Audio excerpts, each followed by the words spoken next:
La paz esté con ustedes. Amigos, regresamos este domingo al tiempo ordinario y la iglesia nos da una lectura bastante extraordinaria. Está tomada del primer capítulo del Evangelio de Juan. Está relacionada con Juan el Bautista. Les he contado anteriormente, pero vale la pena comentarlo de nuevo. Es muy importante que los evangelios nos den a Juan el Bautista porque nos están obligando a ver a Jesús a través de él. Él proporciona una especie de lente de interpretación para comprender a Jesús. Cuando Juan entra en acción, entonces, cuando está hablando, deberíamos prestar mucha atención. Y esto es lo que dice, es muy conocido y lo repetimos en cada misa. Escuchen. Vio Juan el Bautista a Jesús, que venía hacia él y exclamó, «Este es el Cordero de Dios, el que quita el pecado del mundo». Como digo, nosotros, los católicos, escuchamos eso todo el tiempo.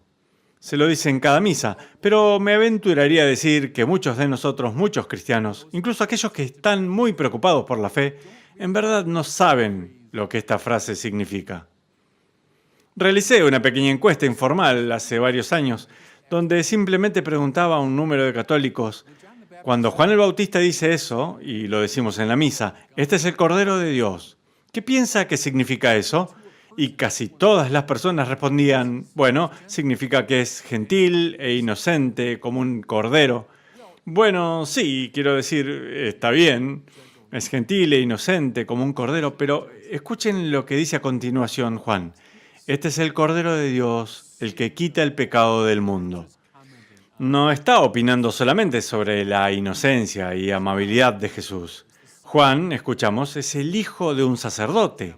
Eso significa que creció en el templo, significa que estaba muy familiarizado con lo que sucedía en el templo y sobre todas las cosas eran sacrificios de animales.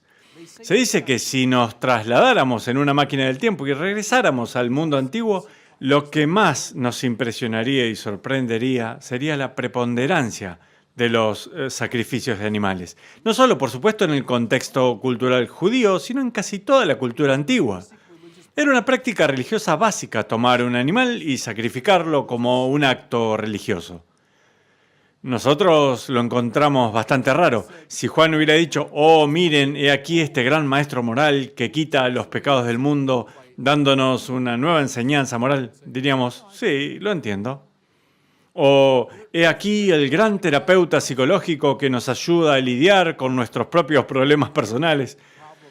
Les advierto, no estoy hablando mal de los terapeutas ni los psicoterapeutas, sino que esa es la forma en que tenderíamos a interpretarlo. Pero he aquí el Cordero del sacrificio que quitará los pecados del mundo. Quiero decir, ¿qué querría decir eso? ¿Cómo el matar un animal y el ofrecimiento de su cuerpo en un sacrificio con fuego? ¿Cómo el derramamiento de la sangre de un animal se encarga del pecado? Bueno, y permítame solo decir, esto se despliega como un hilo conductor a lo largo de todas las Escrituras. ¿Quiénes fueron algunas de las personas que realizaron sacrificios? Bueno, Caín y Abel, Noé, Abraham, Jacob, Moisés, Josué, Samuel, Saúl, David, Salomón, Elías, Eliseo, todos realizaban sacrificios y, como dije, el templo fue por siglos un lugar de sacrificio. Piensen en los millones de animales que fueron matados en el templo. Dicen que se podía oler el templo antes de verlo mientras te encaminabas al mismo. Habría olido como una combinación de matadero y parrilla por tanta matanza y las llamas de la carne de animales que se hacía. De nuevo, nosotros diremos, ¿cuál es el motivo? ¿Qué sentido tiene realmente? ¿Cómo es que este sacrificio del Cordero de Dios quitará los pecados del mundo? Una cosa más antes que pase a intentar explicarlo. Nosotros, los católicos, asistimos a misa y ciertamente escuchamos la proclamación de la palabra de Dios. Pero en el corazón del asunto no está el púlpito. En el corazón del asunto hay un altar. ¿Qué es un altar? Es un lugar de sacrificio.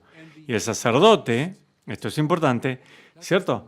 No simplemente el ministro o el que proclama la palabra, sino el sacerdote, ese es alguien que realiza un sacrificio. Está realizando su trabajo en el altar. Esta idea del Cordero de Dios es central para la alabanza fundamental de la iglesia. De acuerdo. Juan el Bautista dice eso entonces. Toda la tradición judía lo anticipa, la misa lo encarna. ¿Qué es exactamente y cómo funciona? Bueno, podemos decir muchas cosas sobre esto, pero permítanme brindarles una perspectiva. Piensen por un momento en un automóvil averiado. Ahora bien, yo no sé nada sobre automóviles. Si mi automóvil dejara de funcionar, sencillamente llamaría al auxilio mecánico. No sabría qué hacer. Así que imaginen un automóvil averiado. ¿Qué es lo que no va a resolver el problema del automóvil averiado? Bueno, obtener otro automóvil averiado. Hacer una fila de 10 automóviles averiados. Bueno, no, con eso no se logrará nada. De acuerdo, así que consigamos a alguien que realmente sepa de automóviles. Tal vez sepa cómo está hecho ese en particular y llamemos a esa persona. Bueno, sí, de acuerdo. Será capaz de decirte si tienes un problema con el inyector de gasolina o lo que sea. Le describes el problema, le explicas los síntomas y te dirá, sí, creo que el problema está en el inyector de combustible y tienes que hacer esto o lo otro. De acuerdo, hemos dado un paso adelante de solo hacer una fila de automóviles rotos, pero no hemos resuelto el problema, ¿cierto? Podremos haberlo identificado con mayor precisión. ¿Qué necesitas si ese automóvil va a ser reparado? Necesitas a alguien que esté por encima y más allá del nivel del automóvil. Necesitas a alguien que esté en otro nivel y que comprenda el funcionamiento del automóvil. Pero más aún, esa misma persona tiene que estar dispuesta a abrir el capó y meter sus manos en la maquinaria de aquel automóvil. O tendrá que ir debajo del automóvil, debajo del chasis. Tendrá que ensuciarse las manos, tal vez incluso la cara con aceite o lo que sea. Tendrá que trabajar en ese automóvil para repararlo. Tendrá que hacer, escuchen ahora, un sacrificio si quiere arreglar el problema de aquel automóvil. No es suficiente con saber de qué trata. No es suficiente tener el conocimiento adecuado. Tendrá que realizar el sacrificio por el cual intervendrá en el mal funcionamiento para poder repararlo. Podría sugerirles a todos los que estén al tanto de la trilogía de Tolkien. Frodo tuvo que deshacerse de este anillo.